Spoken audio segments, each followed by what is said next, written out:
dan golongan minimal. Dari sisi pangkat yaitu minimal yaitu pengatur muda tingkat 1 dengan golongan 2B untuk PNS. Kemudian untuk Polri itu Brigadir Polisi 1, kemudian TNI Sersan 1. Lalu yang ketiga, persyaratan administrasinya harus memperoleh penugasan oleh pimpinan masing-masing instansi, dibuktikan dengan surat tugas atau SK dari pimpinan instansi ya, biasanya tiap tahun dibuat atau kalau ada perubahan diperbarui oleh Satker ya.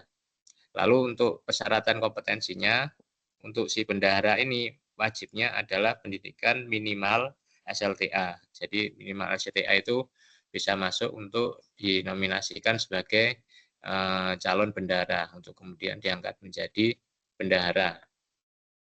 Nah, nantinya ini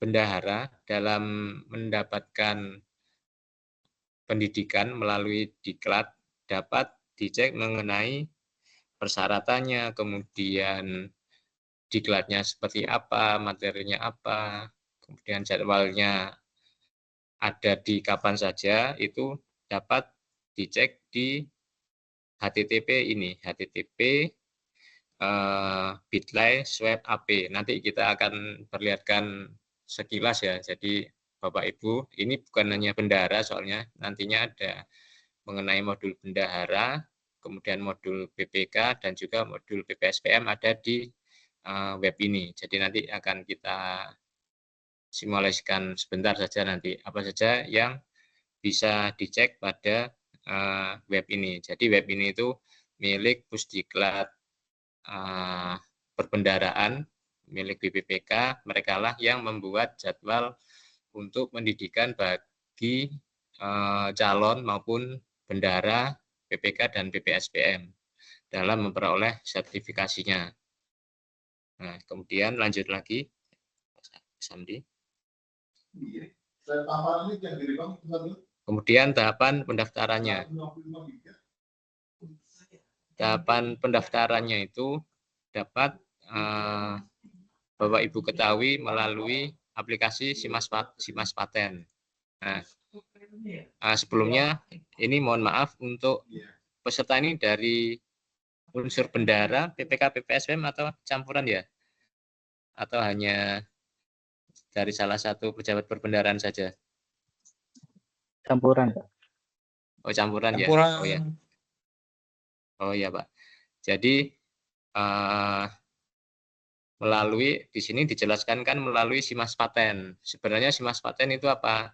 Simas Paten adalah sistem informasi aplikasi sertifikasi kompetensi bagi bendahara PPK maupun BPSPM.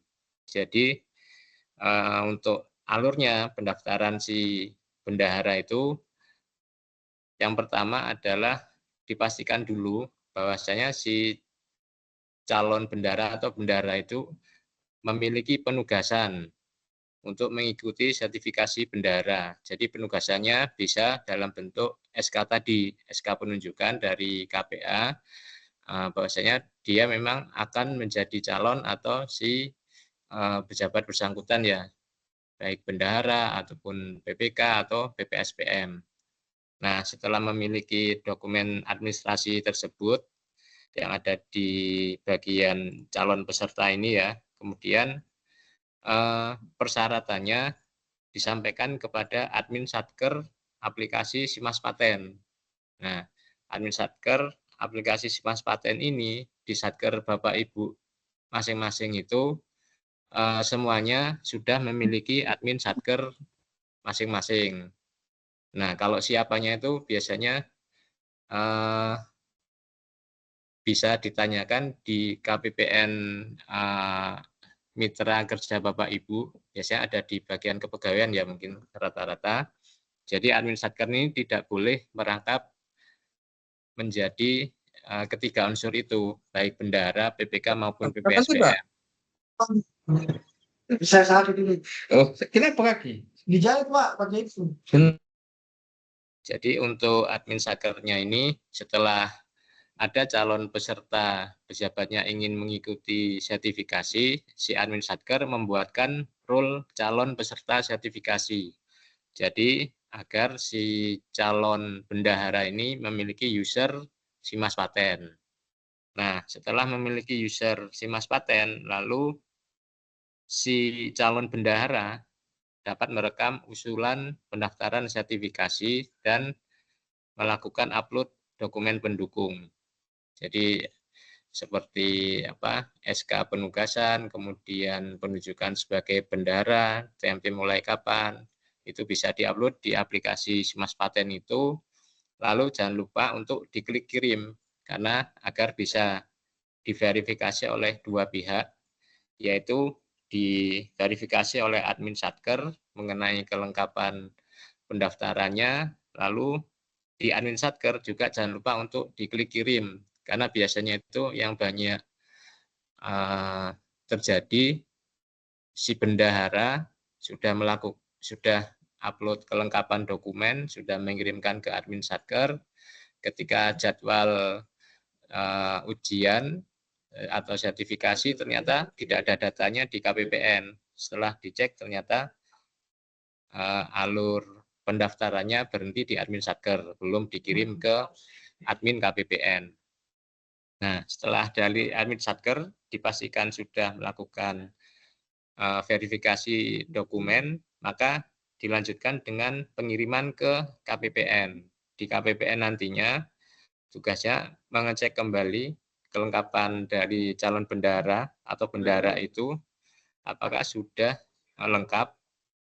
Apabila sudah lengkap, maka data akan dikirimkan ke unit penyelenggara. Jadi unit penyelenggara ini adalah eselon 1 di pusat kami. Dalam hal ini nanti yang akan melakukan verifikasi ulang di unit pusat adalah Direktorat Sistem Perbendaharaan. Jadi dari mereka yang akan melakukan pembagian pengelompokan, di mana mereka akan mengumpulkan pengumuman pemanggilan peserta, lalu dilakukan mana saja yang berhak untuk bisa mengikuti masing-masing kelas dalam rangka sertifikasi bendahara. Jadi nanti kemudian di-plotting kembali ke grup kelas diklat bendahara biasanya ada per batch masing-masing itu. Tiap bulannya ada 2 atau 3 kali.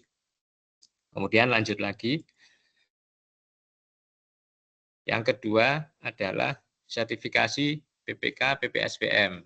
Jadi itu tadi bendahara sudah, kemudian yang kita lanjut adalah PPK dan PPSPM. Nah, PPK PPSPM ini relatif kalau sampai sekarang itu masih belum seketat dari sertifikasi bendahara ya. Tadi kan disebutkan untuk sertifikasi bendahara itu sudah wajib, peraturannya ada mulai 2016 hingga saat ini pun Satker yang akan memiliki bendahara harus wajib bersertifikat. Nah, ini agak berbeda dengan PPK PPSPM. Jadi PPK PPSPM ini walaupun pengaturannya sudah ada dimulai tahun 2018 ya, sudah ada mengenai standar kompetensi khusus bagi KPA, PPK dan PPSPM. Kemudian PMK 211 itu sudah ada tata cara penilaian kompetensi PPK PPSPM, PMK-nya di 2019, kemudian diupdate di Perdijen 2020. Namun hingga saat ini belum wajib semua untuk PPK PPSPM memperoleh sertifikasi. Tapi di tahun ini 2025 ini adalah tahun terakhir bagi PPK PPSPM dalam memperoleh sertifikat. Karena apa? Ini kan ada dasar hukum PMK 211 2019. Di sini ada salah satu ketentuannya itu mewajibkan 6 tahun setelah PMK ini berlaku, maka setelah itu akan dilakukan kewajiban bagi PPK PPSPM untuk memiliki sertifikat, dan itu akan berlaku mulai di 1 Januari 2026. Jadi pas Januari tahun depan itu mungkin ada Bapak Ibu di sini yang sebagai PPK atau PPSPM belum bersertifikat, ada baiknya langsung diurus di tahun ini, karena di tahun depan semuanya sudah wajib bersertifikat. Disamakan perlakuannya seperti bendahara. Oke, kemudian lanjut. Nah, di tahun ini untuk mekanisme penilaian kompetensinya itu ada beberapa mekanisme. Jadi di sini kan ada namanya konversi atau pengakuan sertifikat. Kemudian ada konversi dengan refreshment. Ada uji kompetensi, kemudian ada uji kompetensi dengan refreshment, lalu yang terakhir pelatihan PPK atau PPSPM. Ini pada dasarnya itu ini ada tiga saja secara garis besar, yaitu yang dari sebelah kiri adalah konversi. Sebenarnya itu ada konversi saja. Kemudian yang di tengah mekanisme uji kompetensi. Jadi nanti ada yang beberapa PPK PPSPM itu juga melakukan uji kompetensi namanya. Kemudian ada juga yang terakhir pelatihan PPK atau PPSPM. Jadi difasilitasi dari 3 jalur ya Bapak Ibu. Mekanisme konversi atau pengakuan atas sertifikat yang dimiliki. Kemudian yang kedua ujian.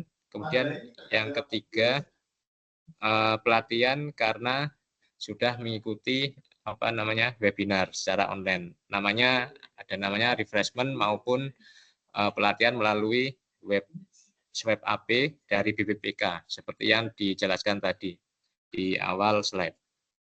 Kemudian lanjut. Nah, di sini kan ada skema penilaian kompetensi PPK PPSPM ya. Ini jalurnya banyak memang, tadi disebutkan ada 5 jalur. Jadi dari 5 jalur tadi kan bisa disingkat menjadi 3 jalur, yaitu konversi atau pengakuan sertifikat, kemudian ujian kompetensi, lalu yang terakhir pelatihan. Nah, jadi sebenarnya untuk masa peralihan, ini kan masa peralihan itu maksudnya sampai dengan 31 Desember tahun ini ya. Masih dimungkinkan ada 5 jalur tersebut. Sebelum nantinya akan kita gambarkan yang sudah masa implementasi penuh. Nah, untuk di tahun ini enaknya adalah masih banyak kemudahan, baik itu bagi PPK maupun calon PPK.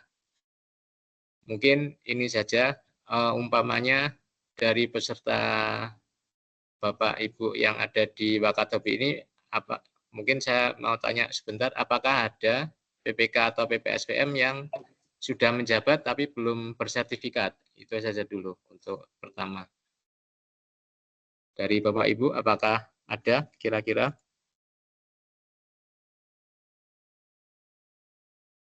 Ini kenapa saya tanyakan ini?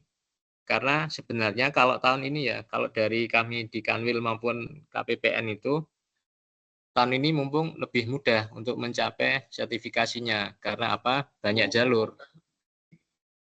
Banyak jalur yang bisa dicapai oleh PPK. Contohnya, kita lihat dulu yang dari gambar kiri atas ya.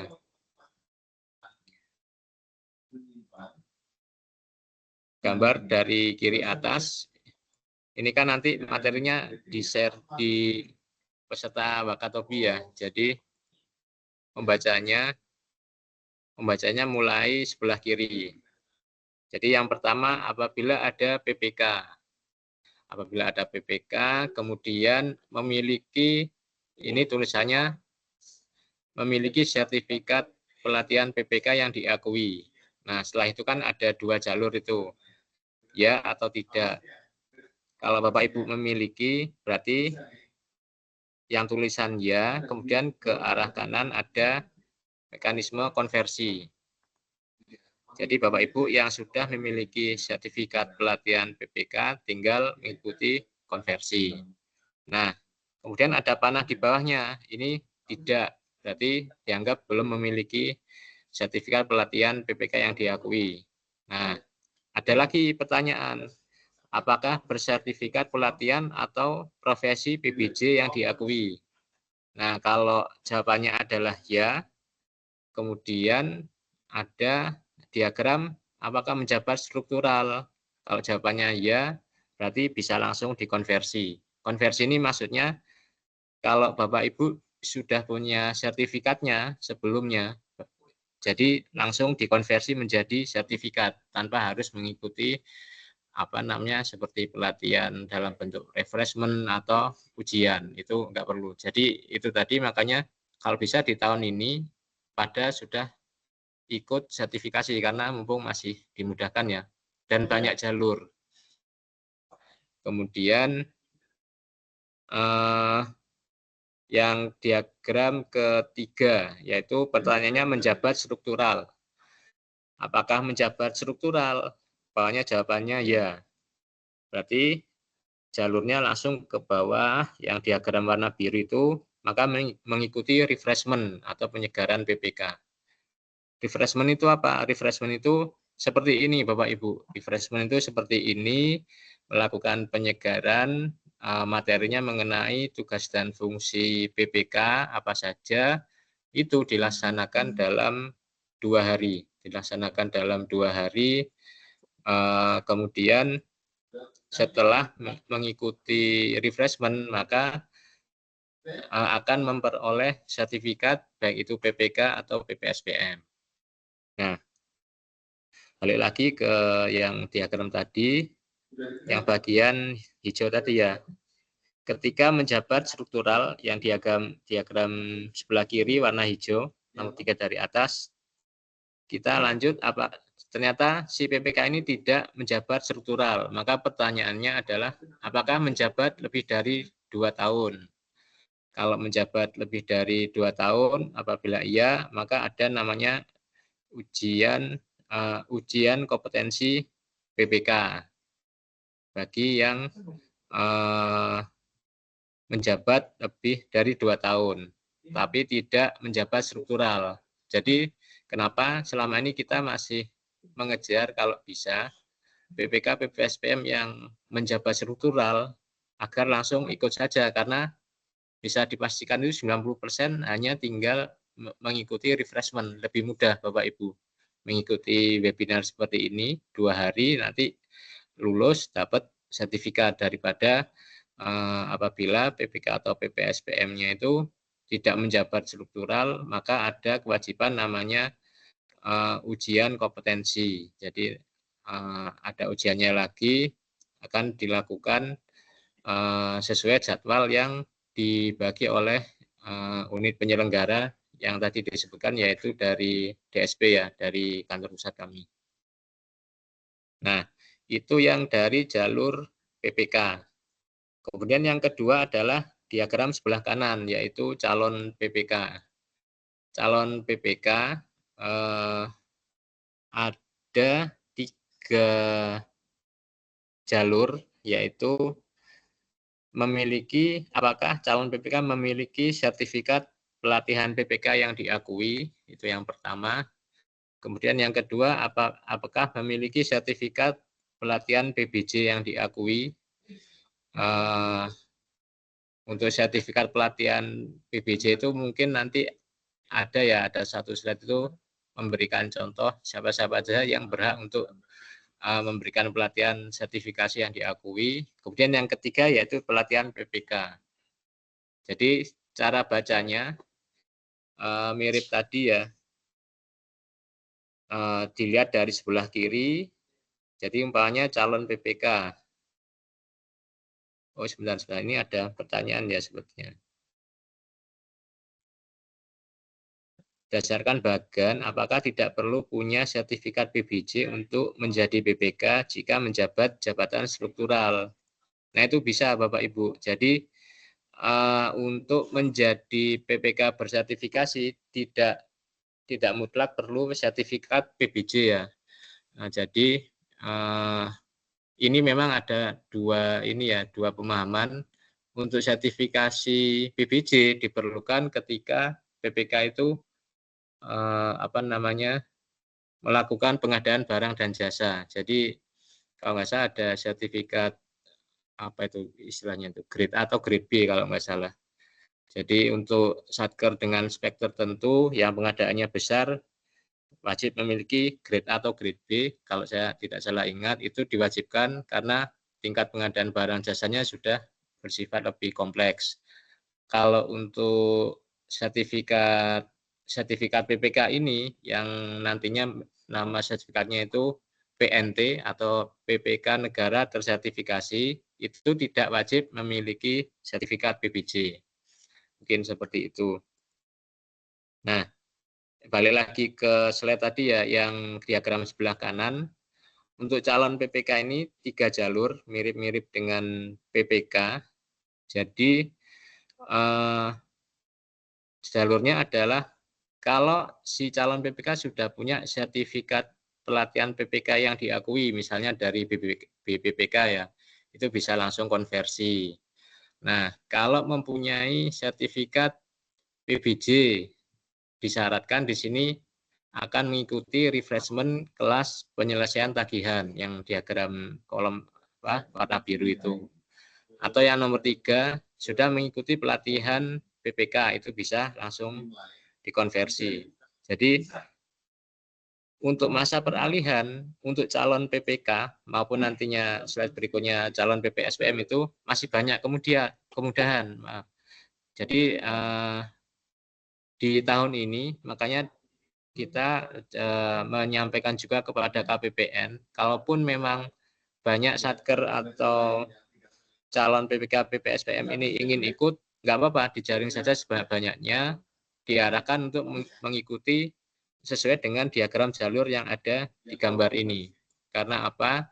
Di tahun depan agak lebih susah ya untuk memperoleh sertifikatnya, karena harus sudah konversi dulu baru boleh ditunjuk. Beda dengan sekarang, sudah ditunjuk jadi PPK atau PPSPM dulu, baru mengajukan sertifikasi. Itu tahun ini masih boleh. Oke, slide lanjutannya lagi. Nah, ini yang PPSPM. Hampir mirip Bapak Ibu, hampir mirip dengan PPK tadi. Yang membedakan adalah kalau di PPSPM mungkin lebih terlihat yang di diagram sebelah kanan yang di calon PPSPM. Kalau tadi di calon PPK kan ditanyakan juga apakah memiliki sertifikat pelatihan PBJ itu ya, pengadaan barang jasa.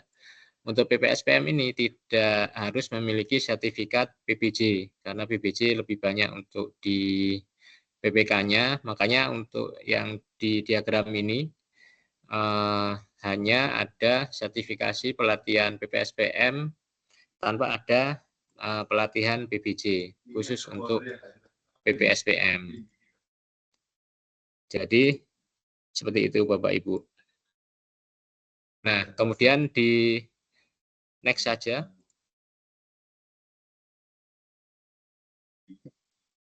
Mungkin untuk petanya kita tampung dulu ya. Jadi biar terlihat dulu yang tadi ketika masa peralihan. Masa peralihan itu adalah di tahun ini. Nah, bagaimana nantinya ketika sudah masa implementasi penuh, yaitu per 1 Januari 2026 di tahun depan. Ini kan kita nggak tahu ya apakah nanti seperti sertifikasi bendahara, yang dulu kan sertifikasi bendahara itu sudah diwajibkan di 2019, sempat ada perpanjangan ya. Kalau untuk sertifikasi PPK PPSPM ini apakah akan ada perpanjangan? Sampai dengan saat ini kita belum ada kabar ya apakah akan diperpanjang lagi. Jadi kita masih beranggapan ya udah anggap saja untuk implementasi penuhnya itu di 1 Januari tahun depan, di tahun 2026. Jadi di sini tampilannya hanya kepada 2 jalur, yaitu calon PPK atau calon PPSPM. Jadi dianggap yang akan menjadi PPK atau PPSPM adalah yang sudah punya sertifikat. Kalau belum, bagaimana? Mau nggak mau, perlakuannya seperti bendahara nantinya. Jadi sistem pinjam PPK atau PPSPM. Dan itu agak rawan ya, apalagi kalau untuk PPK kan ada pengadaan barang jasa, kemudian harus mengadakan PBJ di satker yang meminjam PPK itu. Jadi agak diantisipasi bagi Bapak Ibu sekalian. Coba kita sambil melihat pertanyaan sebentar ya. Ada yang belum terjawab tadi. Bagaimana konversi sertifikat PPK menjadi PNT? Nah, konversi sertifikat PPK menjadi PNT itu nanti ada juga Bapak Ibu di 2 slide setelah ini ya kayaknya. Itu nanti dulu ya. Jadi secara umum konversinya nanti setelah mengikuti 3 jalur yang tadi disebutkan, yaitu ujian kah, terus kemudian sudah memiliki sertifikat hasil dari pelatihan kah, atau sebelumnya daftar di Simas Paten untuk mengikuti refreshment. Nah itu ada dari 3 jalur. Ini dari Pak Suharni atau Bu Suharni ya. Nah itu ada 3 jalur. Setelah mengikuti kelas itu baru dikonversi secara otomatis di aplikasi Simas Paten menjadi PNT atau SNT. Lalu yang pertanyaan kedua kan, untuk pelatihan penyelesaian tagihan di KLC itu jadwalnya tiap tanggal berapa ya Pak? Nah itu ada nanti jadwalnya, ini nanti kita coba cek di webnya ya, di situ terlihat ada jadwal-jadwal, dibuka kapan saja, Bapak Ibu tinggal ikut kelasnya saja. Kemudian yang ketiga, jika punya sertifikat kompetensi PPK dan tidak mempunyai sertifikat PBJ, apakah boleh menjabat sebagai PPK? Boleh, Pak Hasirudin. Jadi tadi sertifikat PPK dan sertifikat PBJ itu 2 hal berbeda nantinya. Cuma kelihatannya nantinya tetap akan diwajibkan ya, tergantung dari internal KL masing-masing, karena umpamanya di tahun ini di satker internal kami baru tahun ini ada namanya kewajiban untuk mengikuti sertifikasi PBJ baru di tahun ini. Jadi tahun-tahun sebelumnya di internal kita belum ada, baru sebatas PPK. Kemudian perpanjangan nantinya ada Bapak Ibu, terlihat di slide sebelahnya, atau ini aja kita lanjut lagi di slide selanjutnya dulu ya kalau gitu. Bisa dilanjut. Nah, ini tadi pertanyaan mengenai persyaratan konversi itu seperti apa Pak? Nah, itu kan. Nah, tinggal dicek saja dari sini. Konversi kan berarti anggapannya kita itu sudah punya sertifikatnya, tinggal dikonversi menjadi PNT atau SNT atau bendahara bersertifikat ya. Jadi intinya konversi itu kita sudah mengikuti pelatihan sebelumnya.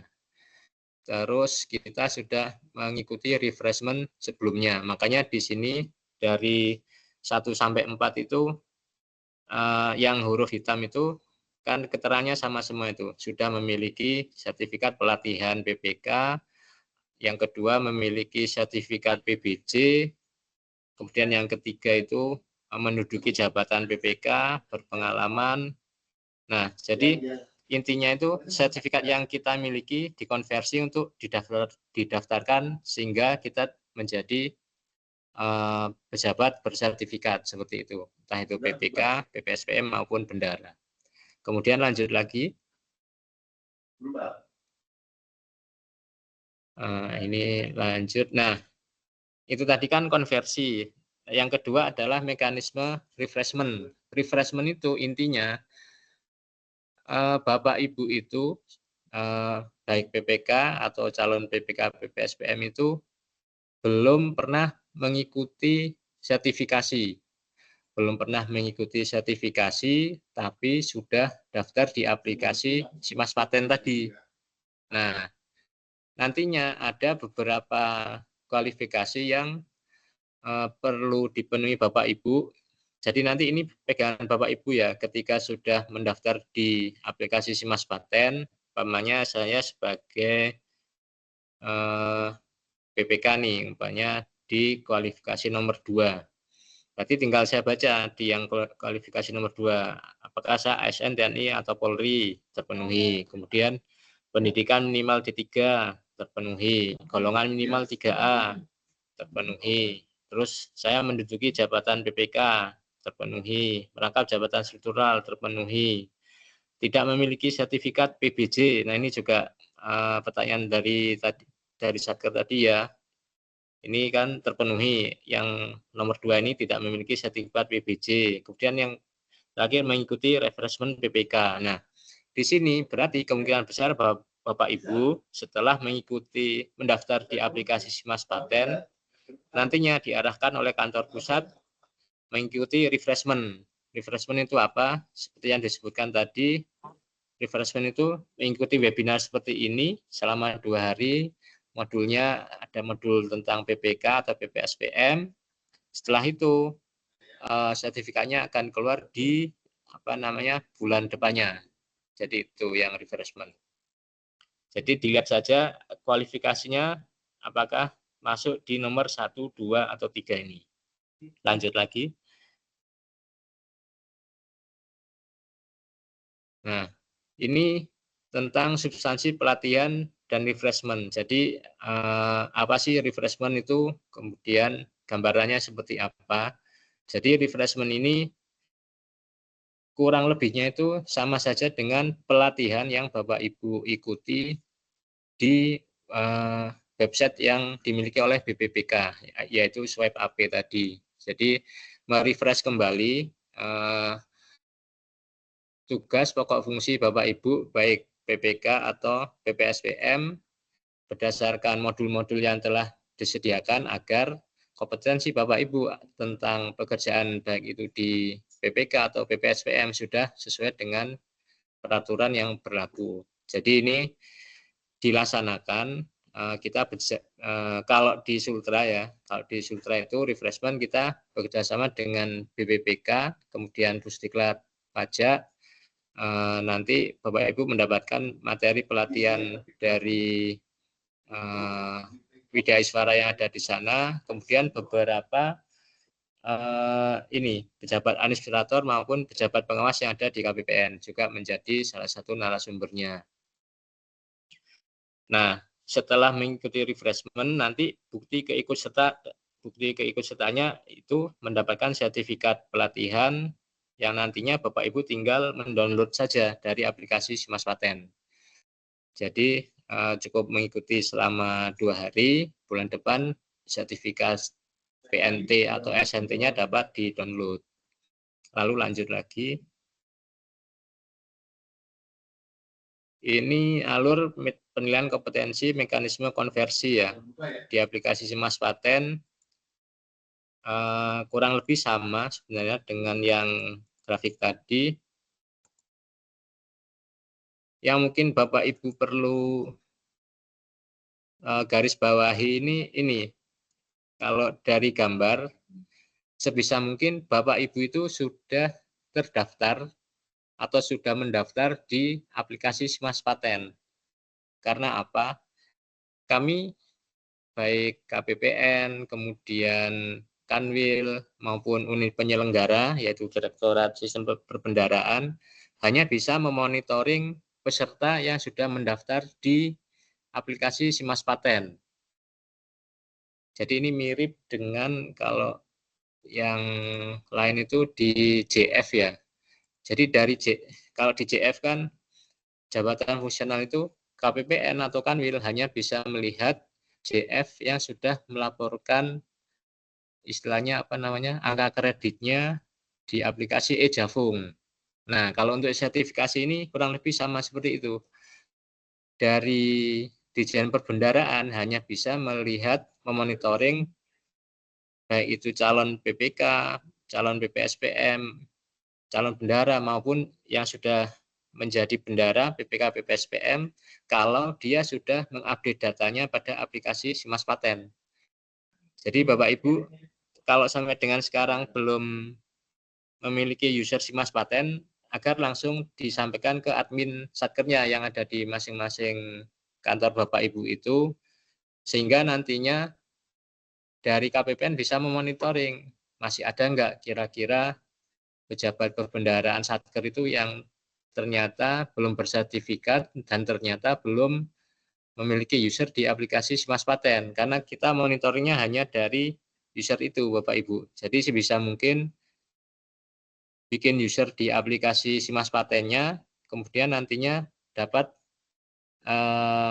kalaupun nggak dapat istilahnya mengikuti pelatihan atas inisiatif sendiri, dapat kita monitoring, kita ikutkan ke refreshment atau kalau ada yang jadwal uji kompetensi tetap termonitoring. Jadi itu pentingnya Bapak Ibu sekalian memiliki user di aplikasi Simas Paten. Kemudian lanjut role user Simas Paten. Nah ini tadi yang sekilas saya sebutkan. Pentingnya seperti ini. Jadi Bapak Ibu itu ada di yang paling kanan ini, yang warna kuning sebagai peserta wajib sudah ada. Kemudian ketika sudah melakukan update, melakukan pendaftaran, sampaikan ke admin satker agar termonitoring oleh KPPN dan Kanwil. Nah, keterbatasan kami di Kanwil adalah kita hanya punya user monitoring, tidak bisa sampai membuatkan user. Jadi ketika biasanya kan ada nanti grup internal itu ada yang melaporkan, kita sebenarnya follow up ke KPPN apakah ini sudah terdaftar atau belum, kemudian user admin satkernya kok belum ada. Jadi seperti itu. Gimana kalau admin satkernya belum ada umpamanya di satker. Nah, Bapak Ibu tinggal kira-kira siapa yang ditunjuk menjadi admin satker, buatkan SK, kemudian dilaporkan ke CSO KPPN. Nantinya akan dibuatkan user admin satkernya di situ. Nah, kemudian lanjut lagi, kita iniin sekilas ya. Ini alur umumnya kurang lebih seperti ini, nanti bisa Bapak Ibu pelajari juga. Secara umum mirip dengan yang tadi, lanjut lagi, satu lagi.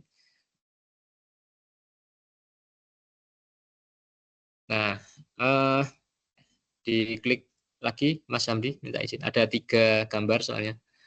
Nah, untuk tahun depan, dan ini sudah dimulai ya, kenapa sertifikat ini penting? Karena sudah menjadi kewajiban bagi Bapak Ibu yang sudah menjadi ini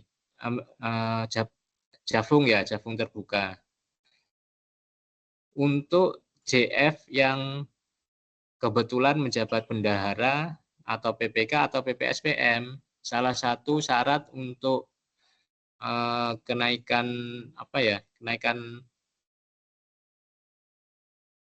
kenaikan pangkat atau golongan, ujiannya harus sudah, syarat administrasinya harus sudah memiliki sertifikat kompetensi ini. Jadi sekarang sudah menjadi kewajiban Bapak Ibu. Jadi jangan sampai nanti sebagai JF angka kredit sudah terpenuhi, Bapak Ibu harusnya sudah bisa diusulkan untuk mendapatkan kenaikan golongan, ternyata terganjal, wah saya ternyata belum memiliki sertifikat bendahara atau PPK PPSPM. Jadi jangan sampai ya Bapak Ibu, karena ini sekarang sudah menjadi persyaratan wajib. Nah, kemudian 2 terakhir, lanjut, satu lagi aja. Ini komposisi persentase PPK PPSPM yang ada di lingkup Sultra. Jadi harus kami akui minimal untuk bendahara saja, dari bendahara kan harusnya sudah 100% ya. Ternyata sampai sekarang itu ada saja yang mungkin karena ada pergantian masih belum 100%, terutama di bendahara penerimaan. Nah, sedangkan untuk PPK PPSPM setiap semesternya kita monitoring terus untuk Bapak Ibu yang belum bersertifikat, karena ini masih 87%. Untuk yang sudah menjabat, baik yang sudah menjadi PPK atau PPSPM, kemudian menjabat struktural, akan kita adakan refreshment kira-kira di bulan Oktober akhir atau awal November ya. Kita belum jadwalkan khusus, intens. Jadi target kita adalah yang 13% ini, terutama PPK, PPSPM itu kita harapkan sudah 100%. Jadi harapannya di tahun depan itu sudah nggak ada isu banyak pejabat yang belum bersertifikat di Sultra ini. Lalu lanjut lagi, ini sekilas, lanjut satu lagi sebelum terakhir. Nah, ini adalah contoh tabel daftar penyelenggara penilaian kompetensi terakreditasi. Jadi Bapak Ibu, ini bukan 7 ini aja ya, ini di masing-masing KPPN punya. Ini kita sampaikan soalnya apa? Ternyata di KPPN itu sering ada laporan dari PPK PPSPM itu, Pak kami dapat surat dari ini untuk memperoleh sertifikasi itu kok ada bayar ya. Jadi Bapak Ibu itu kami sampaikan di sini untuk sertifikasi itu gratis, kemudian asalkan dilaksanakan oleh daftar penyelenggara yang sudah memperoleh akreditasi dari kantor pusat. Jadi umpamanya ini dari PU, ternyata ada dari Balai Penilaian Kompetensi Kementerian PUPR, kemudian ada lagi umpamanya dari Kementerian Dalam Negeri memiliki juga. Jadi untuk semua sertifikasi ini gratis ya Bapak Ibu, tidak ada pembayaran yang dilakukan. Jadi intinya ikut saja, daftar saja user aplikasi Simas Paten biar termonitoring oleh masing-masing KPPN termasuk kami nantinya. Jadi lebih mudah memonitornya. Oke, itu saja. Satu slide lagi. Terima kasih. Demikian untuk paparannya. Mungkin lanjut diskusi aja ya kalau gitu. Mungkin untuk sesi diskusi kami kembalikan dulu ke Mas Hamdi. Terima kasih. Assalamualaikum warahmatullahi wabarakatuh. Waalaikumsalam warahmatullahi wabarakatuh. Ya, baik, terima kasih atas penjelasan materi dari Pak Aris yang sangat. Oke, selanjutnya kita buka sesi pertanyaan pada para peserta. Untuk yang bertanya silakan raise hand ya, Bapak Ibu. Tadi ada dari Ibu Mardiana Mukhtar ya, Iya, betul. Ya, silakan Bu. Ya. Terima kasih Bu, terima kasih Pak. Perkenalkan, nama saya Mardiana Mukhtar dari Satker Perumahan dan Kawasan Permukiman.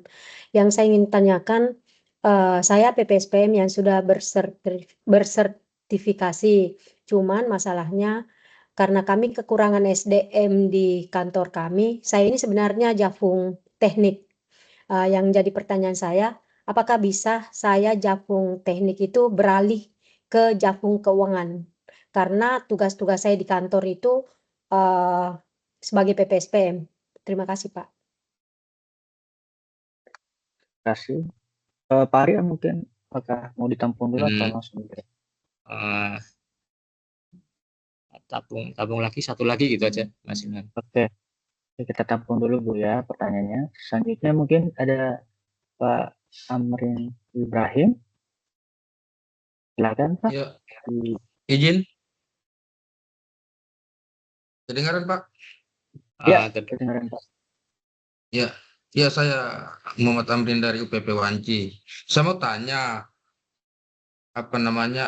untuk sertifikat bendahara untuk calon bendahara ini Pak.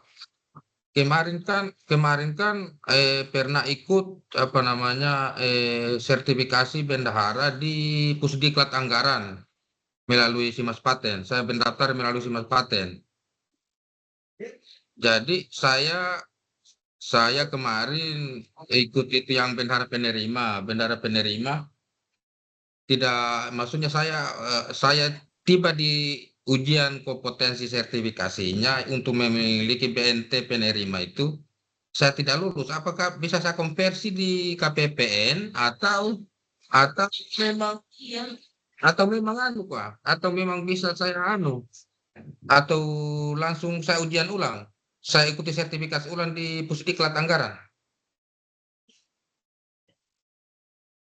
Itu yang pertama. Yang kedua saya kan sudah memiliki BNT pengeluaran, PNT dan SNT.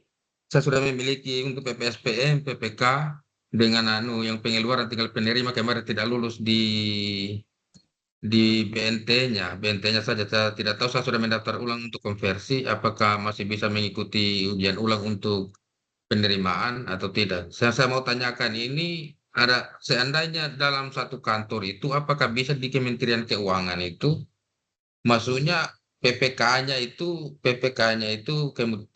kami kan belum punya PPK, kami kan masih kepala kantor. PPK-nya itu misalnya masih satu keluarga dengan bendahara begitu. Apakah ada permasalahan di Kementerian Keuangan atau tidak?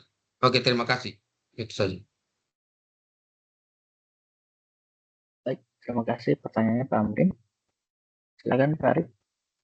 Oh ya. Terima kasih untuk pertanyaannya. Untuk yang pertama kan dari Bu Mardiana tadi ya, dari Satker Perumahan Permukiman. Ya Pak. Ini mengenai selama ini kan Bu Mardiana ini PPK, walaupun sebenarnya adalah JF teknik ya. Pertanyaannya apakah? Saya PPSPM Pak, yang bersertifikasi. PPSPM. Ya. Nah, PPSPM tetapi dari JF teknik.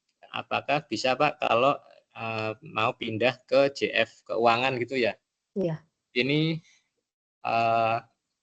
mohon izin untuk satkernya berarti mitra KPPN Kendari ya Bu? Iya Pak, mitra KPPN Kendari. Nah, itu sudah ikut grup JF-nya KPPN Kendari, kalau nggak salah ada di mereka itu. Oh, enggak Pak, belum.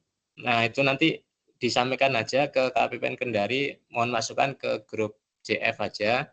Soalnya ini untuk perpindahan JF ya, ada infonya itu di bulan, saya lupa apakah akhir Oktober atau awal November, itu nanti akan dibuka bagi JF yang non keuangan mau masuk ke JF keuangan. Nah, kalau saat ini kan baru ada jadwal UKOM ya, kalau nggak salah di minggu depan di masing-masing KPPN. Kemudian ada beberapa pertanyaan dari Satker itu untuk jadwal perpindahan JF itu apakah tahun ini masih dibuka lagi, infonya di akhir Oktober atau awal November itu Bu nanti. Jadi nanti disampaikan saja ke KPPN biar dimasukkan ke grup JF-nya mitra KPPN Kendari. Nanti ada update-update di situ kayaknya. Mungkin seperti itu Bu Mardiana. Siap Pak, baik. Terima kasih Pak. Oke, sama-sama. Kemudian pertanyaan selanjutnya dari Pak Amrin ya, di UPP Wanji. Ada dua pertanyaan tadi. Yang pertanyaan pertama dulu, ini kan mengenai sertifikasi sertifikat bendahara penerimaan ya. Sedangkan kalau nggak salah tadi dari keterangan Pak Amrin kan, Pak Amrin ini sudah memiliki sertifikat bendahara pengeluaran ya, kalau nggak salah. Izin Pak Amrin. Siap, sudah Pak. Sudah Pak, saya sudah memiliki sertifikat bendahara pengeluaran. Nah, ini memang kita usulkan ya, sebenarnya kan untuk materi bendahara pengeluaran dan penerimaan kan kurang lebih itu sama ya. Kita memang mengusulkan apakah untuk sertifikat bendahara pengeluaran dan penerimaan itu bisa digabungkan, karena isunya kan seperti tadi di slide itu banyak bendahara penerimaan yang belum memiliki sertifikat. Bisa jadi seperti contohnya itu seperti Pak Amrin ini sebenarnya sudah memiliki sertifikat bendahara pengeluaran, tetapi karena menjabatnya bendahara penerimaan, makanya sertifikat bendahara pengeluarannya nggak diakui. Mungkin seperti itu ya Pak. Izin Kalau Pak, itu, saya menjabat bendahara pengeluaran Pak. Saya hanya mengikuti saja bendahara penerima, tapi saya menjabat bendahara pengeluaran. tetapi posisi sekarang sebagai bendahara pengeluaran atau bendahara penerimaan Pak di Satkernya? Saya bendahara pengeluaran Pak. Oh ya ya. Tapi kalau untuk bendahara pengeluaran sudah memiliki sertifikat ya Pak? Sudah Pak. Saya sudah memiliki BNT. Oh ya ya. Sebenarnya ini secara substansinya itu upaya Bapak pengen sertifikat di bendahara penerimaan gitu ya. Sebenarnya nggak apa-apa sih Pak. Malah kami mengusulkan dua sertifikat itu digabung saja. Cuma belum ada follow up sih memang dari kantor pusat. Kemudian yang tadi kalau nggak salah, umpamanya UKOM-nya tidak lulus, apakah harus ujian ulang gitu ya, mengenai sertifikasi bendara penerimaan. Nah itu user Bapak di Simas Paten diajukan lagi untuk pengajuan ini Pak, pengajuan bendara penerimaan. Jadi kayak mulai dari baru untuk masuk monitoring ini Wanci berarti di KPPN Bau-Bau ya Pak. Biar masuk monitoring KPPN Bau-Bau bahwasanya ada yang ingin mengikuti UKOM bendara penerimaan. Tapi kalau saran saya, Bapak kan sudah ada sertifikatnya ya, nggak usah, nggak apa-apa sih Pak benernya. Izin kalau Soalnya ini. begini Pak, soalnya biasanya kan di rolling-rolling gitu, kayak kemarin kemarin Bandara Matahura kemarin mereka kan mati BNT-nya begitu, BNT penerimanya mereka pinjam ke kami begitu untuk bendara penerima. Jadi Oh, supaya untuk kami antisipasi. mengantisipasi jangan sampai kita pinjam begitu, siapa tahu ada rolling-rolling begitu, kita usahakan punya BNT semua. Makanya saya usahakan itu kan mengantisipasi rolling itu, saya sudah punya PNT, SNT, BNT pengeluaran, tinggal BNT penerima saya supaya kan mengantisipasi rolling-rolling aja gitu Pak. Oh ya ya. Nah, ya sih untuk antisipasi yang biar tidak ada saling pinjam meminjam itu ya. Bisa Pak kalau itu ini aja Iya di Pak, supaya kita kan biasa pinjam di satker lain gitu Pak, supaya tidak ada saling meminjam begitu. Biasa kita pinjam PPK oh dari tempat lain, pinjam bendahara dari tempat lain gitu Pak. oh ya. Ya. Oke, Oke makasih. Pak. Berarti ini aja Pak yang di user bendara penerimanya nanti diajukan ulang untuk mengikuti sertifikasi ulang jadinya. Jadi kayak daftar dari awal karena kan sebelumnya ujian kompetensi nggak lulus itu ngajukan ulang saja. Jadi si KPPN Babau bisa mengusulkan ulang nantinya. Itu Ya apa? siap Pak, saya sudah Koordinasi usulkan ulang, sama saya sudah usulkan. Oda Sudah ya. usulkan ulang, Nah, sudah proses penetapan di statusnya ini. Tapi saya hanya nah, tanyakan apakah bisa dikonversi langsung saja begitu dari. Soalnya waktu saya dulu kan belum ada yang begini, belum ada tempat diklat pusdiklat perbendaharaan tahun 2018 itu. Jadi oh, saya mengikuti apa namanya diklat bendahara ini masih di Kementerian Perhubungan, Pak. Di Kementerian Perhubungan. Jadi dari sertifikat apa namanya sertifikat bendahara ini dikonversi di KPPN tanpa ujian langsung diterbitkan BNT, Pak. Tahun hmm. 2018 kalau nggak salah. Nah, itu kalau bisa ini biasa kan ada masa berlakunya ya Pak. Kalau nggak salah sertifikat kayak gitu itu 2 tahun. Saya Itu kan tadi saya 5 uh, tahun, Pak. 5 tahun saya sudah perpanjang. maksudnya yang sertifikat diklat tadi. Jadi umpamanya ada pelatihan dari Pusdiklat Pusdiklat apa tadi namanya Kementerian Perhubungan umpamanya. Nah itu dipastikan ke penyelenggaranya ini bisa kita konversikan ke sertifikasi enggak? Biasanya kalau dari kantor pusat bisa itu Pak. Jadi itu aja di upload.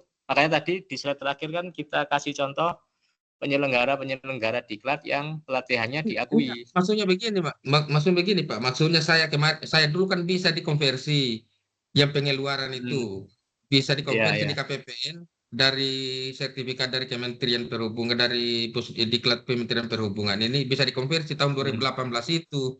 Siapa tahu kan bisa sekarang. Sekarang kan kemarin hanya uji kompetensinya yang tidak lulus, tapi sertifikat diklatnya kan ada. Gitu, Pak. Hmm. Tapi kalau nanti mendaftar ulang saja nggak apa-apa, Pak. Oke, makasih, Pak. Oh ya.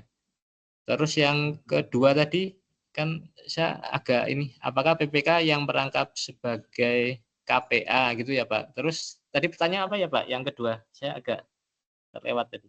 Enggak, maksudnya gini, kalau misalnya saya nanti misalnya kan saya sudah ada PNT juga. Ke depannya Hmm. saya apa namanya jadi PPK gitu, Pak. Saya kan jadi PPK, kemudian yang punya sertifikasi bendahara pengeluaran, misalnya istri saya, satu kantor gitu, Pak. Apakah bisa? Dia bendahara pengeluaran, saya PPK. PPK Oh, rutin, oh PPK iya iya. murah, Iya. misalnya saya pegang misalnya. Apakah bisa? Tidak, maksudnya tidak menyalahi aturan gitu, Pak. Untuk di Kementerian Keuangan. Oke, makasih. Oh iya Pak. Itu nanti ranah KPA-nya ya. Kalau di kita sebetulnya nggak bisa, Pak. Cuma kan masalahnya kalau di kita umpamanya ada kayak gitu agak mudah, umpamanya Kanwil Perbendaharaan Kendari sama KPPN Kendari ya. Jadi biasanya dua pegawai ini dipisah kantor masih bisa. Cuma kan ini masalahnya di UPP Wanci ya. Nggak tahu di sana ada kantor Kemenhub lain nggak? Biasanya itu nanti ranah si KPA-nya Pak yang mengatur. Kalau secara kewenangan agak apa namanya? Agak konflik of interest Kak gitu Pak. Mungkin kalau dari sisi kami ya, di sisi kami kayaknya nggak bisa seperti itu. Mungkin seperti itu Pak. Oh ya sama ini. Jadi untuk PPK yang ini informasi aja untuk PPK yang kebetulan dijabat KPA. Jadi KPA itu tidak wajib bersertifikat. Cuma memang dalam perkembangannya banyak KPA yang ingin mengikuti sertifikasi ini. Jadi itu kita buka saja. Jadi kan ini sisa tinggal 1 kali refreshment ya. Jadi untuk calon PPK, PPSPM, baik itu ada KPA juga. Kalau saran kami daftar aja nggak apa-apa sih Pak. Mending banyakin stok kayak Pak Amrin tadi kan. Siapa tahu dipindah. Nah itu prinsip kami yaitu tadi penting ada dulu yang orangnya daripada nggak ada sertifikatnya gitu. Itu Pak mungkin seperti itu.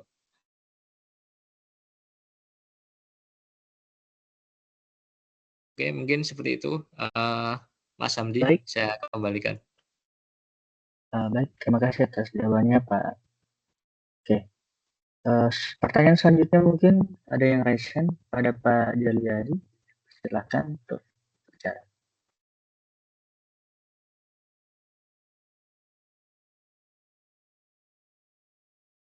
Ada Pak Jaliadi? Oke. Mungkin kita ke Bu Suharni BNN Kota Kendari dulu ya. Baik, terima kasih Pak. Izin, sebenarnya kami sudah bertanya di kolom chat. Itu tadi masalah tadi Pak, kami itu kan sebenarnya sudah memiliki akun Mas Paten, dan kemarin itu pada bulan April itu mengikuti PJJ PPK angkatan 6. Kami cuman belum PNT gitu Pak. Itu caranya sebenarnya tadi kayaknya belum terjawab Pak untuk bisa memiliki PNT tadi. Terus ini yang baik ya lanjut. Ini lagi Pak, untuk yang SNT itu kan sekarang kan lagi menjabat sebagai PPSPM. Itu SNT-nya itu berlaku berapa tahun Pak? Itu aja Pak. Terima kasih. Oke. Satu lagi Pak terakhir. Ujian hukum kapan Pak di tahun ini? Hukum JF Bu, itu Bu. Iya, hukum JF. Oh ya, baik. Informasinya. Ya. Terima kasih Pak. Oke, mungkin satu lagi. Kalau saya atas pertanyaannya Bu, kepada Pak Jaliadi, apakah sudah?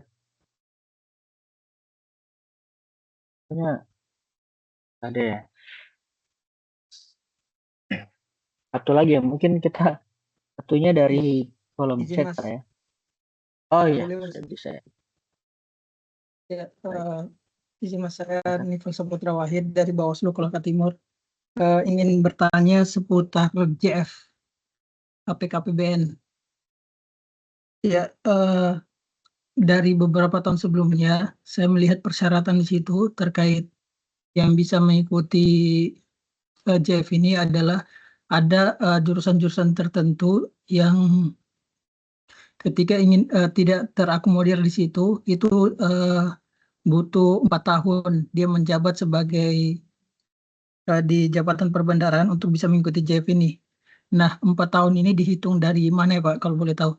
Apakah misalkan ketika masih CPNS, dia sudah menjabat misalkan sebagai SPK, itu bisa dihitung sebagai awal tahun dia menjabat sebagai pejabat perbendaharaan, atau ketika dia setelah menjadi PNS? Seperti itu Pak, terima kasih. Oke, baik. Mungkin ini udah dua saja ya, dua dulu. Ya, Oke. saya dulu Pak. Izin menjawab pertama dari Bu Suharni ya tadi BNN Kendari. Ini Izin kan ya, Pak. Saya cek lagi yang di kolom chat tadi ya, ini kan sudah mengikuti PJJ PPK Angkatan 4 di bulan April. Tetapi sampai saat ini kok belum memiliki PNT. Seharusnya itu ini Bu, dipastikan lagi ke penyelenggaranya atau CSO ini KPPN Kendari ya berarti. Itu seharusnya sudah otomatis Bu.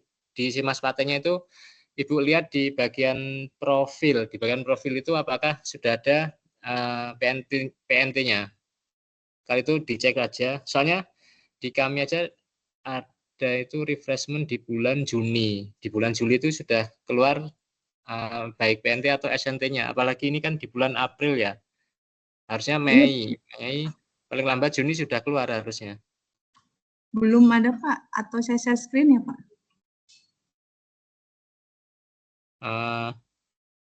Boleh Bu. Gimana share screen-nya? Share screen apa ini? Oh, Di nggak kanan bisa, Pak. atas. Di kanan atas. Ya, share. Dibatasi. Hanya penyelenggara yang rapi. Atau ini aja sih Bu, tapi sudah disampaikan ke ini CSO KPPN-nya ada siapa ya? Belum Mas Pak, Riko, belum. Mas Riko. Disampaikan aja Bu, itu harusnya bulan maksimal Juni sudah terbit itu seharusnya. Nah, nanti mungkin sama Mas Riko dicek di keterangan di Simas Patennya apakah sudah terupdate itu aja. Kalau sudah terupdate dia masuk monitoring sudah harusnya. Oh begitu ya Pak. Soalnya kemarin juga SNT kan otomatis. Ini saya lihat di Simas Paten belum ada. Oh iya ya, nanti bisa dicekkan di CSO KPPN gitu ya Bu. Ada Pak Riko juga itu. Kemudian sertifikat SNT-nya ya berlaku berapa tahun? Untuk itu 5 tahun Bu, 5 tahunan. Mirip kayak bendara. Jadi sebelum 2 bulan sebelum biasanya dimonitor oleh KPPN agar melakukan perpanjangan. Lalu pertanyaan ketiga tadi kan tentang UKOM JF ya? Iya Pak. Nah UKOM JF ini kalau nggak salah di bulan ini ada UKOM Bu, cuma nggak tahu masing-masing KPPN itu sudah bikin monitoringnya siapa yang ini udah mulai 2 bulan lalu kalau nggak salah. Siapa yang sudah berhak untuk mengikuti UKOM, kemudian disuruh melengkapi administrasi. Nah, jadwal ujiannya di minggu depan kalau nggak salah, 23, Belum Pak. 24 Bu untuk jadwal UKOM-nya. Pak, sekarang ini kami masih pelaksana Pak. Sudah pengangkatan JF tapi? Belum Pak, belum. Kalau JF itu ini Bu, kalau bisa setiap ada update angka kredit diupdate di aplikasi eJafung. Itu nanti monitoringnya dari situ. Jadi selama angka kredit terpenuhi, di situ nanti langsung diusulkan untuk UKOM seperti itu Bu. Izin Pak, kami belum JF Pak. Oh iya ya. Jabatan pelaksana Pak. Oh iya ya. Berarti untuk jadwal UKOM di minggu depan itu, sedangkan perpindahan tadi kan ada yang nanya juga di akhir Oktober atau awal November, mungkin seperti itu Bu. Oh siap. Izin satu lagi Pak, boleh? Tentang jabatan Pranata Keuangan Pak, itu kalau yang baru masuk apa harus, sekarang kan katanya harus mulai dari pertama. Kalau untuk Pranata Keuangan kan yang untuk yang terampil bisa langsung mahir Pak? Tidak diawali dari terampil? Itu sesuai ini ya Bu, kan ada syarat minimal golongan sama pendidikan ya, soalnya. Iya. Kan kalau dari syarat itu bisa ke mahir. Kalau misalnya pertama kan harus terampil ya Bu, untuk S1, ini S1. Terampil itu dia SMA D1 kalau terampil. Iya, kalau mahir kan minimal D3. Apa bisa langsung mahir begitu Pak? Harus ini Bu, seperti si bendara sama PPSPM tadi kan golongan dan syarat pendidikan untuk syarat ininya. Syarat itu ya. Ada minimalnya. Mas Yat. Iya, kasih Pak. Ibu. Oke. Kemudian yang Bawaslu Koltim ya, Bawaslu Koltim tadi pertanyaannya mengenai ada JF APK. Untuk TMT-nya apakah bisa dimulai ketika CPNS tadi ya Pak, kalau nggak salah. Betul, Pak. Nah, kalau yang baru ini kan sudah ada, untuk JF itu kan sudah ada jalur pengangkatan CPNS yang untuk memasuki JF. Nah, itu kalau dihitung dari SK pengangkatan seharusnya sudah bisa, Pak. Kan di SK-nya itu memang diangkat CPNS untuk memasuki jabatan apa gitu biasanya, yang JF ini. Kalau Kalau misalkan dia, SK CPNS-nya sebagai pelaksana, Pak. oh baru setelah itu ada diangkat menjadi JF itu ya? Ya, misalkan dia sebagai pelaksana, kemudian di pekerjaannya ditugaskan sebagai staf pengelola keuangan. Hmm. Apakah bisa dihitung dari situ tuh, Pak? Sepertinya kalau kasusnya itu TMT-nya ketika diangkat menjadi JF itu aja Pak ininya. Ini maksudnya pengangkatan staf keuangannya bareng sama pengangkatan JF gitu atau gimana Pak? Enggak, Pak. Misalkan gini, Pak, dia TMT-nya dia TMT CPNS-nya 2022. Kemudian ingin melakukan ingin ikut JF di tahun 2026. 26. Itu apakah bisa, Pak? Kan biasanya syarat kalau berdasarkan tahun-tahun sebelumnya yang jurusannya tidak diakui, misalnya bukan ekonomi ya. atau akuntansi, ya, Ya. apakah itu bisa, Pak? Oh, itu ini bisa Pak. Untuk non keuangan kan rumputnya apa aja ya? Kalau nggak salah manajemen akuntansi gitu kan. Nah, kalau non Iya, keuangan betul, dari Pak. itu syarat 4 tahun asal ini Pak apa? SK penunjukannya masih ada, itu dilampirin bisa seharusnya. 2022 Oh ya. ya, siap. 456. Berarti bisa Iya. syarat 4 tahun itu. Di tahun depan kan berarti bisa itu Pak. Iya. Oke, Pak, siap. Terima kasih, Asal Pak. SK-nya yang mulai awal ditunjuk itu dilampirkan. Karena syarat paling lamanya kan dihitung dari situ nanti. Seperti itu bisa Pak kalau ini. Oke, siap, Pak, siap. Oke. Oke Mas Hamdi, sudah. Oke, baik. Terima kasih atas jawabannya, Pak. Mungkin kita beralih ke kolom chat, Pak ya. Baik. Nah, sini tadi ada pertanyaan yang baru sudah belum dijawab dari Pak Budian Setia Aji ya. Izin bertanya, Pak, bulan Agustus kemarin kami mendapatkan tugas melaksanakan kompetensi untuk mendapatkan sertifikat PBJ bagi PPK yang dikeluarkan oleh LKPP. Apakah nanti sertifikat kompetensi yang dikeluarkan Kemenkeu tidak digunakan lagi? Oh ya. Ini yang bertanya. Saya belum nemu di kolom chat. Nah, ini tentang sertifikat PBJ ya. Itu memang dari dulu banyak pertanyaan tentang ini. Kan sudah pernah kita tanyakan ke kantor pusat ya, kenapa sertifikatnya tidak digabungkan. Sebenarnya dari kantor pusat itu jawabannya sudah dikoordinasikan dengan LKPP. Cuma sampai sekarang memang ternyata belum bisa digabungkan.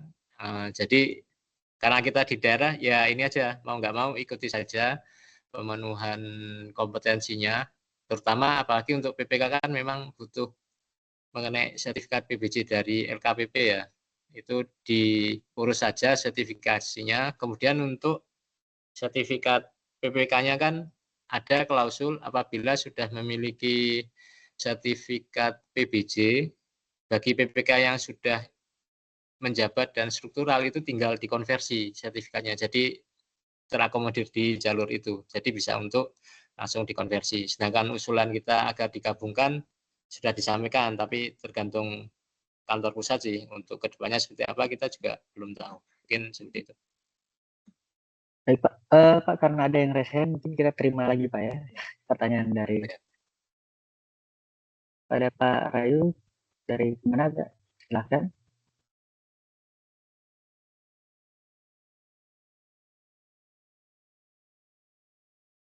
Belum kedengaran, Pak. Belum kedengaran, Pak. Belum ya? Belum, Pak, belum kedengaran. Oke, selagi mungkin setting-setting, Pak Rayu, mungkin kita langsung ke Bu Lidwina dulu ya. Kepada Bu Lidwina dari UPBU Haloleo, silakan.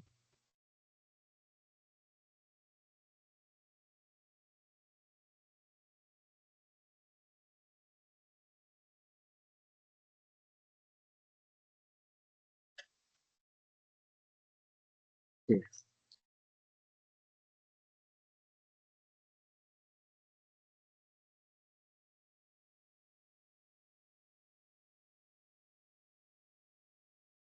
Pak Rayu belum muncul suara.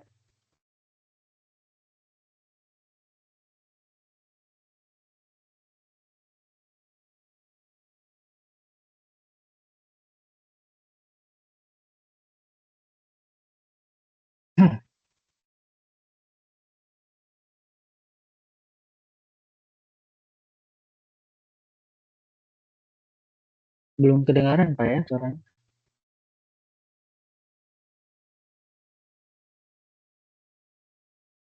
Mungkin di mic-nya nggak bisa terbuka ya.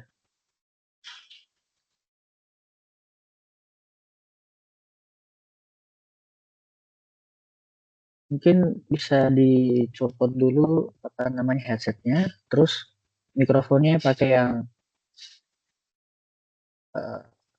biasa tulisannya array ya, mikrofon array.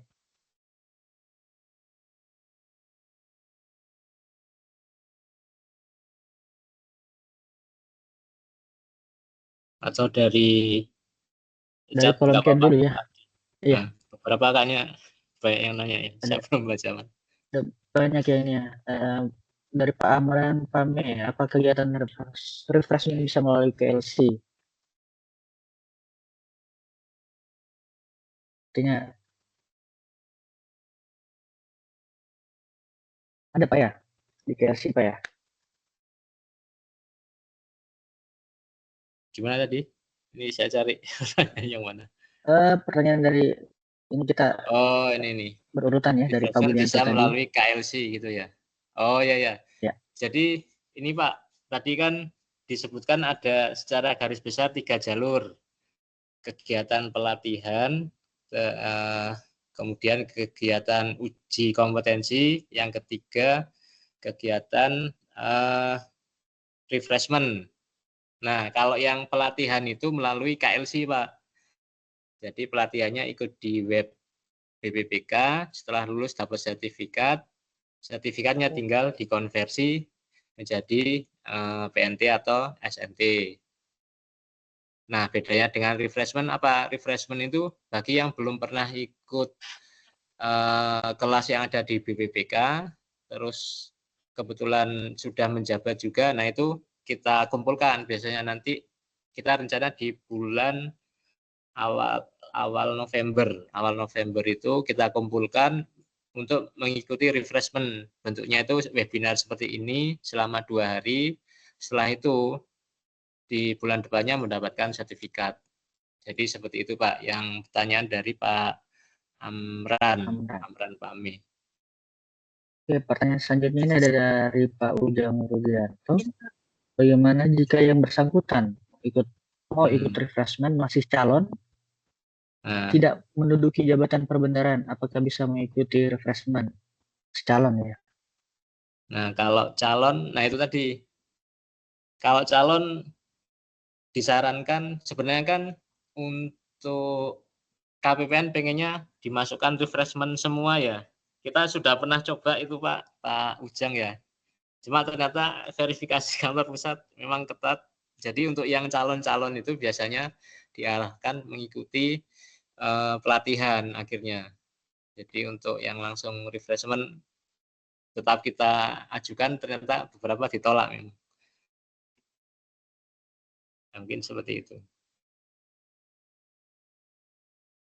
Ini izin Mas Hamdi. Ya, yang bawahnya ya ada ya. Ya. Di mana tulisan Gimana? gelar apakah terbatas Gelar, pada ya. kegiatan kendaraan. Untuk gelar, kalau ini kurang tahu juga ya saya. Gelar PPK, PPSPM bendara ini lebih ke ini sih, nanti perlunya ketika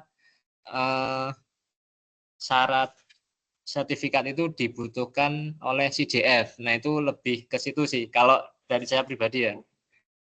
Nah, biasanya kan mungkin juga anggap saja kasus yang ada di UPP Wanci tadi. Bisa jadi di internal KL itu ada monitoring siapa saja orang-orangnya yang sudah memiliki sertifikat. Nah, itu seperti itu mungkin bisa juga di internal, nggak tahu apakah ada aplikasinya. Jadi mana tahu nantinya karena di tahun depan sudah wajib semua, ketika dibutuhkan bendara, PPK, PPSPM yang sudah bersertifikat, di situ tinggal dipilih, diambil dari yang sudah mencantumkan gelarnya. Cuma di masing-masing KL mungkin ya. Kalau di kita sepertinya belum ada ya, Mas Hamdi, kalau boleh tahu. Kayaknya belum ada deh. Belum ada. Iya.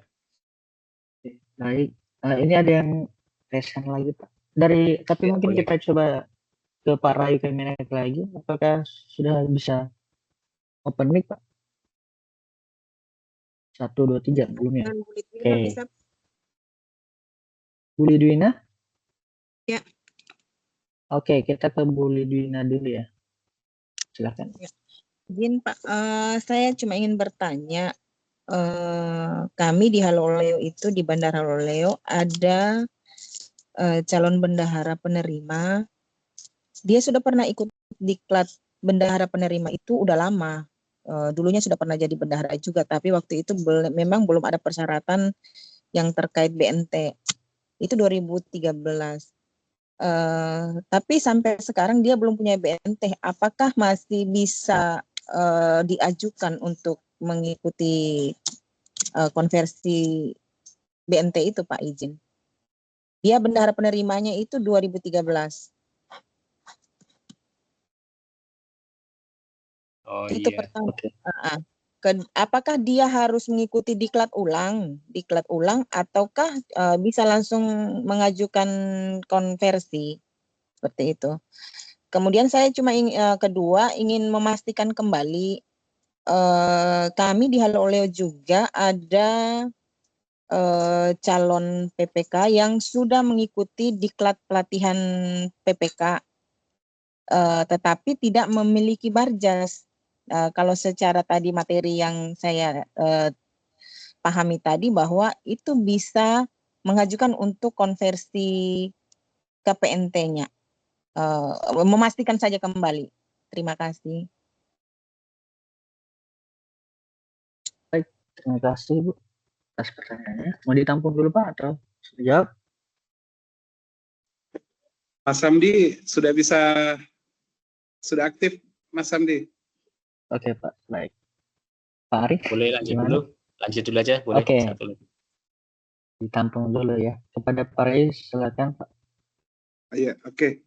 Mohon maaf Pak, tadi entah di laptop ini ada trouble, jadi saya pindah ke perangkat lain. Ini izin Pak, saya Rayu dari Kemenak Kolaka Utara, itu ingin bertanya terkait angka kredit. Nah, pada awalnya jabatan saya itu adalah Pranata Keuangan selaku bendahara di Kementerian Agama Kabupaten Kolaka Utara. Namun di akhir September 2024 itu dilantik berpindah jabatan menjadi APK dengan penugasan PPSPM dan terhitung 1 September itu menjalankan tugas selaku PPSPM. Pertanyaannya, di bulan penilaian kinerja tahun 2025 ini di triwulan 2 itu angka kredit saya itu sebenarnya sudah mencapai nilai 200 dan bersyarat untuk UKOM naik jenjang. Permasalahannya ternyata di aplikasi Ejafung saya itu masih terdeteksi dengan nilai angka kredit lama sebelum konversi ke beralih ke jabatan APK. Dan baru-baru ini di bulan lalu saya sudah melakukan penyesuaian dan berhasil melakukan perubahan jabatan di aplikasi Ejafung. Namun nilai angka kredit itu tidak berubah, Pak. Angka kreditnya itu masih menggunakan angka kredit terakhir di jabatan PK. Sedangkan waktu penilaian kemarin itu saya penilaian AK-nya lewat aplikasi e-kinerja dan tidak terintegrasi, tidak masuk ke sistem Ejafung dikarenakan pada waktu itu masih berbeda jabatan. Nah, solusinya untuk bisa terbaca di Ejafung itu gimana, Pak? Apalagi mengingat nilai angka kredit saya sekarang itu bersyarat untuk kenaikan jenjang. Mungkin itu, Pak, pertanyaannya. Terima kasih. Assalamualaikum warahmatullahi wabarakatuh. Baik, Assalamualaikum. Terima kasih atas pertanyaannya. Ada Pak Arif. Ada tadi 2 satker ya, dari Bu Lidwina, UPBU, Halu Oleo. Pertanyaan pertama untuk calon bendara penerimaan. Sudah pernah menjadi bendara penerimaan tapi di tahun 2013 ya. Kemudian di tahun ini mau diangkat lagi. Apakah bisa langsung konversi seperti itu ya? Ini kalau lihat tahunnya mungkin karena sudah lama Bu, ini disarankan untuk si calon bendara penerimaannya itu langsung ini aja ikut daftar pelatihan yang ada di swab AP BPPK tadi. Jadi langsung diikutkan kelas, nanti biasanya konfirmasi aja ke si ini UPB Halu Oleo, berarti KPPN Kendari ya, konfirmasi ke KPPN Kendari bahwasanya untuk bendara penerimaan ini dalam waktu dekat ketika sudah ikut kelas dari BPPK itu sertifikatnya segera keluar. Jadi tetap harus ikut kelas Bu, karena tahunnya udah lama ya, kecuali masih dalam jangka waktu 5 tahun itu tinggal alih status satker lama ke satker baru, kalau itu bisa yang bersertifikat. Kemudian yang kedua untuk calon PPK. Calon PPK itu posisinya sudah memiliki sertifikat PBJ ya. Apakah bisa dikonversikan ke PNT gitu kan. Nah, karena ini sudah punya sertifikat. Dia tidak punya. Izin Pak, untuk BPJ-nya dia tidak, untuk Barjasnya tidak punya, tetapi sudah mengikuti pelatihan PPK-nya. Jadi sudah ada sertifikat pelatihan PPK-nya. Oh ya, jadi untuk pelatihan PPK-nya sudah ada ya. Jadi malah bisa Bu, bisa dikonversikan. Jadi ini ya Bapak Ibu, untuk sertifikat PBJ sama sertifikat PPK itu 2 hal berbeda kalau saya bilang. Karena kalau dalam rangka sertifikasi ini aja, dalam rangka pengelolaan APBN ke KPPN itu butuhnya sertifikat PPK Bapak Ibu. Nah, jadi kalau seperti itu bisa dikonversikan langsung sertifikat PPK-nya. Karena kebetulan untuk sertifikat PPK itu dari internal kami sendiri yang mewajibkan, jadi lebih mudah pengurusannya. Nah, kalau sertifikat BPJ karena ada di LKPP ya, ada beberapa KL itu mewajibkan harus punya sertifikat PBJ dari LKPP. Nah, mau nggak mau, karena itu aturan masing-masing internal KL kan beda-beda ya. Kayak tadi saya sebutkan, di internal kami baru tahun ini diwajibkan harus punya semua sertifikat PBJ. Padahal selama ini BPK, BPS, PM kami sudah bersertifikat PNT, SNT semua. Nah, itu mau nggak mau di internal kami mengurus sertifikat PBJ yang dari LKPP juga akhirnya. Jadi yang penting kalau dengan KPPN itu PNT SNT saja, kalau yang PBJ tergantung dari internal KL apakah diwajibkan atau enggak. Mungkin seperti itu Bu Lidwina. Ya, terima kasih Pak. Oke, terima kasih. Kemudian lanjut pertanyaan kedua ya Pak Rayu, Kemenak Kolaka, di Kolaka tadi ya. Kolaka Pertanyaan Utara. mengenai Kolaka Utara ya Pak. Nah, pertanyaan tentang angka kredit. Angka kredit itu dulunya rata keuangan sebagai bendahara di September 2024 sudah menjadi JF APK karena pindah BPSPM juga. Angka kredit sudah terpenuhi 200. Ini Pak, apa namanya? Jadi kan mulai tahun ini itu untuk penilaian angka kredit kan diserahkan kepada masing-masing KL ya Pak. Jadi kalau nggak salah itu di masing-masing KL sudah punya sistem penilaian angka kredit sendiri dalam bentuk aplikasi ya.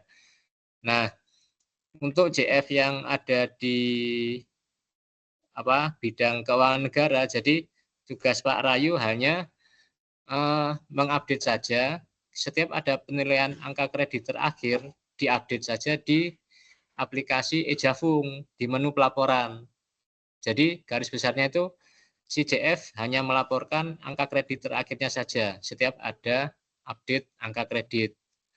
Jadi baru di kami monitornya, umpamanya tadi Pak Rayu sudah terpenuhi ya 200. Jadi kita melihat hanya dari monitoring terakhir angka kreditnya berapa, itulah nanti yang dipanggil UKOM sama kantor pusat. Jadi seperti Iya, itu gini Pak. Pak. Jadi, Soalnya yang saya perhatikan surat yang memenuhi persyaratan UKOM itu dari segi angka kredit itu KPPN melakukan monitoring pada aplikasi e-Jafungnya. Nah, sedangkan saya baru berhasil penyesuaian jabatan itu di bulan lalu. Itu pun tidak mengambil angka kredit setelah setelah peralihan, karena ada angka kredit yang diberikan pengurangan dari nilai awal sebelumnya itu di PK berkurang menjadi 175 dengan di jabatan APK di jabatan baru itu. Namun dengan beberapa waktu penilaian di triwulan kedua tahun ini itu mencapai nilai 206, namun tidak terbaca bersyarat untuk UKOM karena monitoring KPPN itu hanya memonitoring di e-Jafung itu angka kreditnya. Jadi pertanyaannya bagaimana cara saya mensinkronkan angka kredit saya yang di e-Kinerja itu ke e-Jafung, begitu Pak? Oh iya Pak. Jadi gini ya, kalau tahun-tahun sebelumnya kan KPPN itu melihat angka kredit dari menu penilaian yang ada di aplikasi e-Jafung. Nah, kalau tahun ini yang dilihat oleh KPPN hanyalah menu pelaporan angka kredit yang sudah dilaporkan si JF. Jadi selama angka kreditnya sudah dilaporkan dan nilainya sudah terbaru, berarti dari menu pelaporan itulah yang diupdate oleh KPPN. Jadi bukan dari menu penilaian lagi, Pak. Jadi asal Bapak sudah melaporkan PAK-nya yang sudah ditetapkan oleh KPA berdasarkan aplikasi e-Kinerja ya, laporkan saja ke menu pelaporan itu, Pak. Jadi itulah yang dipakai oleh KPPN untuk menentukan angka kredit terakhir si JF. Mungkin seperti itu. Oh iya. Siap Pak. Makasih informasinya. Oke Pak, sama-sama. Baik, terima kasih atas jawabannya Pak Ari. Selanjutnya mungkin karena keterbatasan waktu, pertanyaan live selanjutnya adalah yang terakhir untuk hari ini ya. Dan untuk pertanyaan yang ada di kolom chat yang belum dijawab, mungkin nanti kita akan rekap dan share jawabannya via WhatsApp grup saja ya Pak Arya. Boleh Pak Amdi.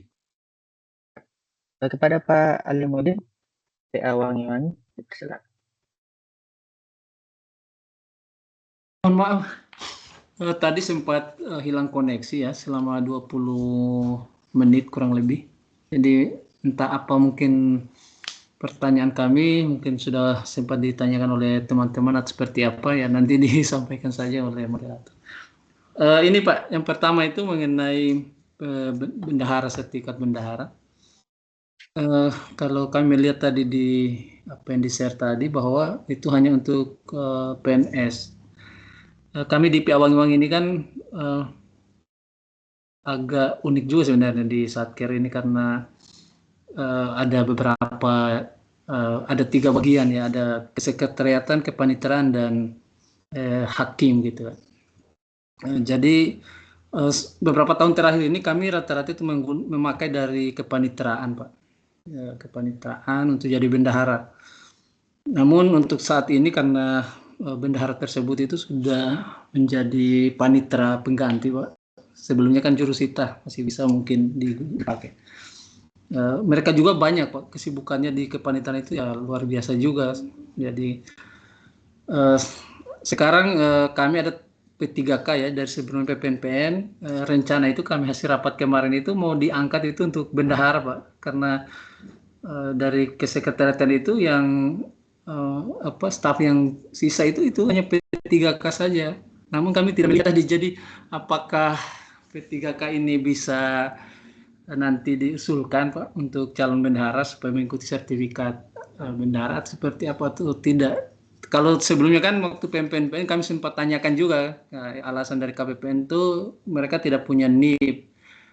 Kan kalau P3K ini kan ada NIP-nya, NIP P3K istilahnya, tapi mirip-mirip lah. Mungkin yang itu.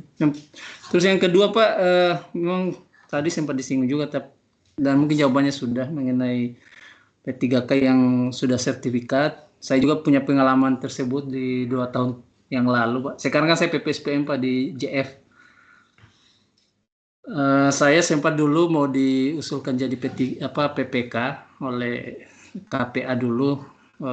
Namun ternyata karena di kantor ada proyek pengadaan ya sampai 14 miliar kalau salah waktu itu. Sehingga dengan alasan dari Pokja itu tidak bisa PPK itu dari tanpa PBJ. Saya tidak punya PBJ, namun sudah bersertifikat PPK karena waktu menjabat di Kasubag itu saya mengikuti refreshment waktu itu dan alhamdulillah punya sertifikat juga di PPK, Pak. Jadi mungkin itu saja, Pak, yang sempat kami sampaikan. Terima kasih. Assalamualaikum warahmatullahi wabarakatuh. Assalamualaikum warahmatullahi wabarakatuh. Terima kasih atas pertanyaannya, Pak Sudin. Silakan Pak Ari. Oh ya, terima kasih Pak Alimudin ya dari PA Wangi-Wangi. Untuk bendahara yang bersertifikat, pertanyaan pertamanya apakah dari P3K bisa diusulkan untuk menjadi bendahara bersertifikat? Kalau ini banyak, Pak, memang dari beberapa KPPN, karena di kami internal ada grupnya ya, beberapa KPN itu menanyakan kalau sampai dengan sekarang masih belum bisa, Pak, untuk bendahara bersertifikat karena di peraturannya yang tadi itu masih terbatas pada PNS ya. Jadi untuk P3K masih belum bisa. Nah, yang debatable malah yang PPK, PPSPM, apakah bisa karena dari persyaratan memenuhi. Kalau itu lagi dibahas di kantor pusat. Jadi kalau untuk bendahara tidak bisa, Pak. Mohon maaf untuk yang dari P3K. Jadi sementara karena peraturannya masih harus PNS, jadi mau nggak mau harus mencari satu PNS yang bisa diusulkan untuk menjadi bendahara. Mungkin itu yang untuk pertanyaan pertama. Lalu yang untuk pertanyaan kedua tadi mengenai PBJ ya, ini kaitannya dengan PPK. Kalau dari KPPN terkait dengan PPK itu selama masih memiliki sertifikat PNT, PPK negara tersertifikasi, dari kami sudah cukup, sudah oke. Cuma kan tadi sempat disampaikan memang biasanya di KL-KL yang lain, termasuk di kita sendiri juga itu ada peraturan internal ya, apabila ada, umpamanya contoh di kantor Bapak tadi ada PBJ karena nilainya besar, maka PPK yang ada di Satker bersangkutan wajib memiliki sertifikat PBJ dulu ya.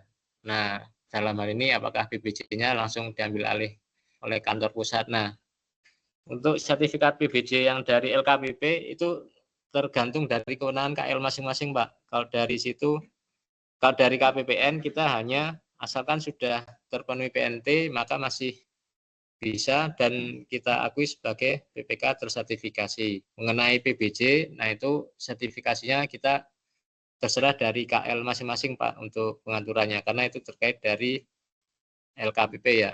Jadi untuk di internal kami kita usulkan, kalaupun memang bisa digabungkan sertifikatnya, digabungkan saja daripada ternyata ada sudah PNT, tapi ternyata ketika ada BPJ nilainya besar harus ikut sertifikasi lagi, mungkin seperti itu Pak.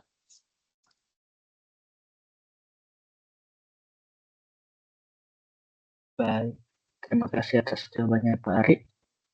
Oke, baik, mungkin karena sudah melewati waktunya ya, sebagai penutup, kami mengharapkan kegiatan Wakatobi periode triwulan 3 hari ini bermanfaat dalam pelaksanaan tugas kantor. Kami mengucapkan terima kasih kepada Bapak Ibu dan seluruh pihak yang telah melakukan kegiatan ini, khususnya Pak Ari Setiawan selaku narasumber, dan kami mohon maaf jika terdapat kekurangan dalam penyelenggaraan acara ini. Izin mengingatkan kembali bahwa besok kegiatan akan dimulai pada waktu dan jam yang sama, di mana Bapak Ibu kami harapkan berkenan bergabung pada Tautan Lintri PA1 Sutra mulai pukul 8.30 WITA dengan acara-acara.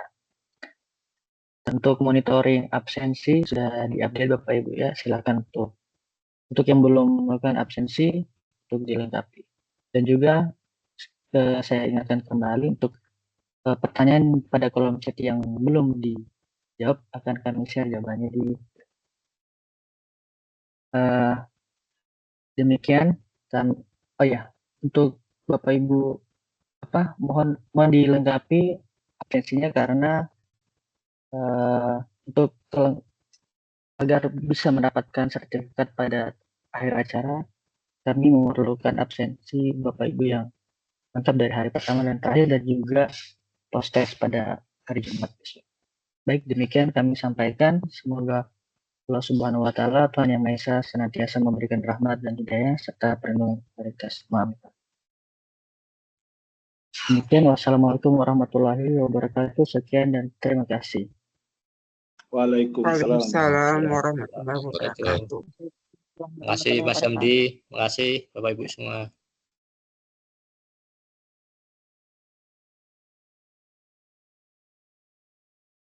Kami izin end meeting ya Bapak Ibu ya.